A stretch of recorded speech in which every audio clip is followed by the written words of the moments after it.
When you're practicing, do you let what the guitar's doing drive you sometimes? It's become more difficult for me to explain practicing to people. I can't really control the way I play. If I feel like playing, you know, left and I'm supposed to be practicing right, I can't do it. It's just going to come out left.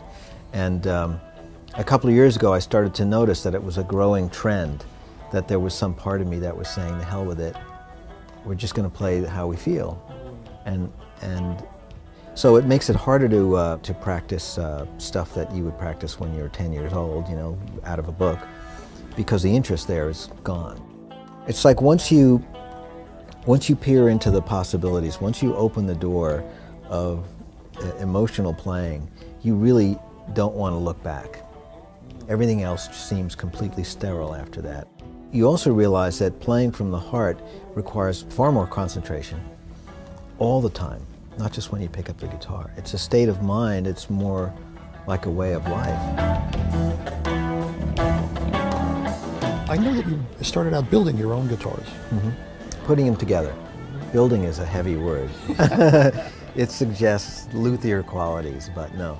I was flipping through catalogs and, you know, buying body parts and necks and screws and pickguards and things like that. But yeah, that's when I started to notice that it was different if you use ash or alder or hard rock maple, if you had a universal route or not. And then I started to get into the sound of pickups and that whole world. And then meeting you and Steve Blucher, that was like heaven, because finally I realized I don't have to learn all this stuff. There are guys who actually know this inherently, and that's great. You know, you guys gave me a great starting point, and then every time I came up with a different set of observations or needs or desires, you know, you would say, we can do that, let's try that.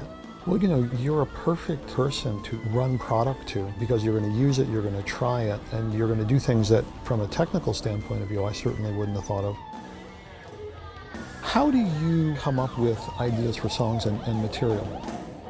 Quite a few of them are just autobiographical. I'm just trying to put into music something that's just happened to me, something that I'm still working out, something I've remembered.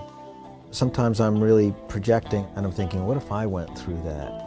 And it could be something very humorous. It doesn't have to be heavy, but it goes from tragedy to humor. And then sometimes it's just for the fun of it, like the song I Just Want to Rock about the robot, you know. I mean, that's certainly not autobiographical, but I'm just sort of fooling around with the guitar.